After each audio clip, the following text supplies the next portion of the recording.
Guys, അപ്പോൾ what I ate in my flight അത് കണ്ടാലും നമുക്ക് എല്ലാവരും ചെയ്യുന്നുണ്ട്, ഞാനും ചെയ്യാം. അങ്ങനെ നമുക്ക് കോംപ്ലിമെന്ററി ആയിട്ട് കിട്ടിയതാണിത്. ഒരു സാൻഡ്വിച്ച് ഉണ്ടായിരുന്നു, പിന്നെ ഒരു ബെറി മിക്സ് ഉണ്ടായിരുന്നു, പിന്നെ 2 തരം ഫ്രൈസ് ഉണ്ടായിരുന്നു, ചിപ്സ് എന്തോ, പിന്നെ ഒരു ജ്യൂസും ഉണ്ടായിരുന്നു. ഇത്ര ചെയ്തിട്ടും എവിടെയാ വെക്കിയ ഒരു ആംഗിൾ കിട്ടാൻ വേണ്ടി മനസ്സിലാവുന്നുണ്ടായിരുന്നില്ല. അതാണ് കണ്ടത്. പിന്നെ മാംഗോ ജ്യൂസ് കുടിച്ച് കഴിഞ്ഞപ്പോൾ എൻ്റെ എക്സ്പ്രഷൻ നിങ്ങൾ മൈൻഡ് ചെയ്യേണ്ട, എല്ലാം കഴിച്ച് കഴിയുമ്പോൾ ഇങ്ങനത്തെ എക്സ്പ്രഷൻ ആയിരിക്കും. അത് കൊള്ളായിരുന്നു. പിന്നെ ഈ സാൻഡ്വിച്ചിൽ സ്പിനച്ച്, ചീരയും പിന്നെ ചീസും കോണും. ചീരയ്ക്കൊക്കെ ഇത്ര ടേസ്റ്റ് ഉണ്ടെന്ന് ഞാനിത് കഴിച്ചു കഴിഞ്ഞപ്പോൾ അറിഞ്ഞത്.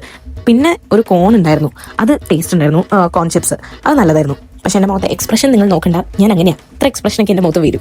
അത് കഴിഞ്ഞ് കുറച്ച് വെള്ളം വാങ്ങി കുടിച്ചു, അപ്പോഴാണ് ശരിക്കും എനിക്കൊരു ആശ്വാസം വന്നത്. അത് കഴിഞ്ഞ് നമ്മളിങ്ങനെ സ്കൈയുടെ വ്യൂ ഒക്കെ കണ്ടിങ്ങനെ അത് കഴിക്കാൻ നല്ല രസമുണ്ടായിരുന്നു.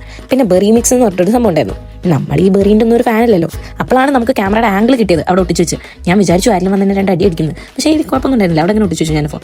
പക്ഷേ എനിക്ക് ഇഷ്ടപ്പെട്ടില്ല. നമ്മളങ്ങനെ നല്ല സാധനങ്ങളൊന്നും കഴിക്കില്ലല്ലോ. പിന്നെ വീണ്ടും കുറച്ച് വെള്ളം കുടിച്ചിട്ട് പിന്നെ ലാസ്റ്റ് ആയിട്ടുണ്ടായിരുന്നു ഒരു മീറ്റ് സംതിങ്, എനിക്ക് ഓർമ്മയില്ല, അതുകൂടെ കഴിച്ചിട്ട് നിർത്തി.